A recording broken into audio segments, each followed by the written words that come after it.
We'd like to begin by welcoming you to your new home and neighborhood.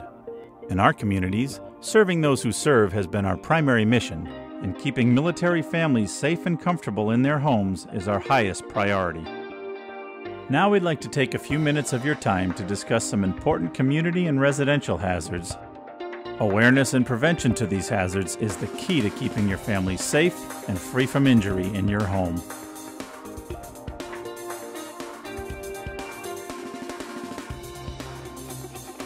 Let's talk about fire safety. Stove fires continue to be the #1 cause of residential fire, and they're often a direct result of unattended cooking. As a reminder, never store items in the broiler area of your stove. This area gets extremely hot and can pose an additional fire hazard if used incorrectly. Whenever you're using your stove, please remember to stay in the kitchen and remain attentive to whatever it is you're cooking. If you plan on cooking outdoors using a turkey fryer or a barbecue, please make sure to inspect these items first and operate them in accordance to the manufacturer's recommendations. Barbecues and turkey fryers must be at least 10 feet away from buildings or structures when in use. If you're using a charcoal grill, when finished, be sure to extinguish the used coals with water. Only then is it safe to leave the grilling area and dispose of the used charcoal. And as a friendly reminder, all campfires or bonfires are not permitted. It's important to develop a home evacuation plan in the event of a fire in your home. Having a plan in the event of an emergency will keep you safe and calm. Start by sketching a floor plan of your home with your family members. Make sure that you note all potential exit routes and the location of your fire extinguisher. If you have children, practice fire drills with them often. Establish a muster point or a fire-free place your family can meet in the event of a fire. Any residents who are interested in purchasing a second-level fire escape ladder can contact their property office to purchase one. For your safety, your home has already been equipped with a fire extinguisher.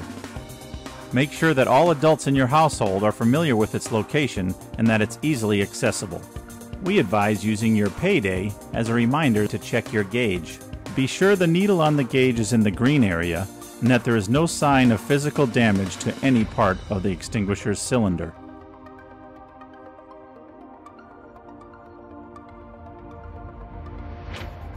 Your home has been equipped with a can of Tundra spray. Make sure all adults in your household are familiar with its location and that it is easily accessible. Check your Tundra can, making sure the cap is in place and that it is properly sealed. If you feel your Tundra spray may need to be replaced, contact a member of our maintenance personnel to assist you. In the event of a fire in your home, call 911 to ensure that the fire department will be responding, regardless of whether you think you can extinguish the fire yourself. If you intend to use your fire extinguisher, be sure to use the PASS or PASS system. P, pull the pin. A, aim the nozzle at the base of the fire. S, squeeze the handle. And S, sweep the nozzle from side to side. Your home has been equipped with smoke and carbon monoxide detectors. Although we will test your detectors whenever we perform a maintenance task in your home, for added safety, we do ask that residents conduct monthly tests of their own. Smoke and carbon monoxide devices have been known to save many lives. However, parents should be aware that young children may sleep through an alarm sound and may need evacuation assistance.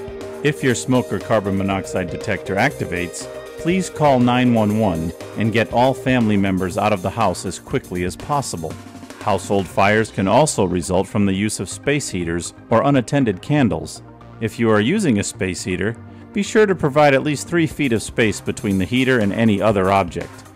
When using candles, never place them by any combustible materials and never leave them unattended.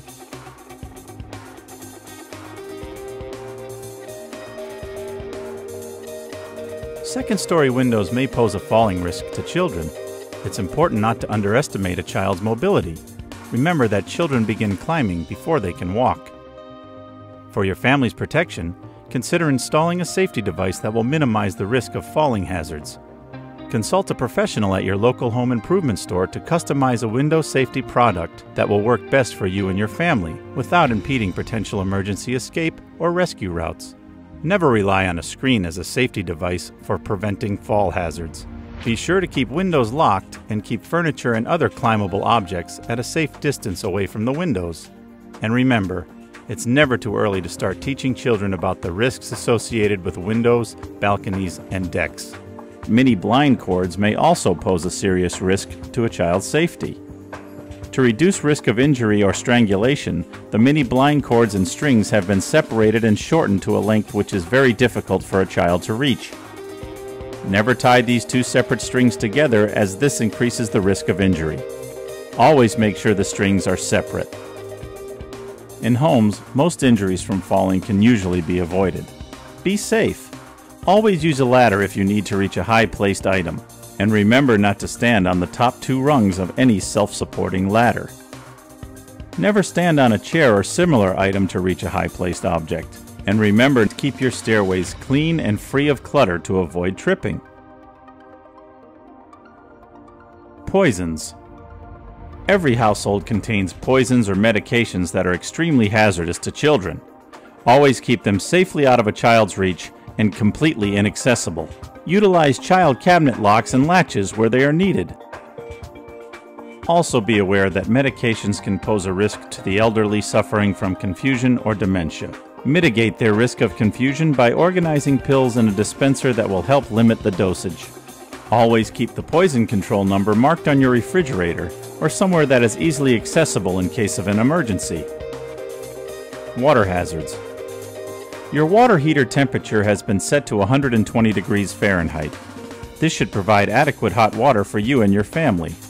Be advised, however, that water temperatures above 120 degrees Fahrenheit can cause severe burns. We advise that you do not adjust the water temperature setting yourself. If you feel your water temperature needs an adjustment, we ask that you contact our community office and file a form for maintenance personnel to adjust the setting. Finally, never leave a small child unattended in a bathroom or tub. It's a good idea to be aware of the local environment and any hazards of your new community. For example, some areas in your community may be prone to flooding during periods of heavy rains. Ditches which seem dry and harmless can quickly become fast-flowing and dangerous. Try to familiarize yourself and your children to the local issues or any indigenous animals that may require additional knowledge and understanding. Playgrounds are fun places for children, but keep their risks of injury to a minimum by constantly supervising their play. Lastly, always remember to take caution when crossing any roadway. That's all for now. Thank you for taking the time to watch this video. If you have any questions, feel free to contact your community manager at any time. And again, welcome to your new community and home.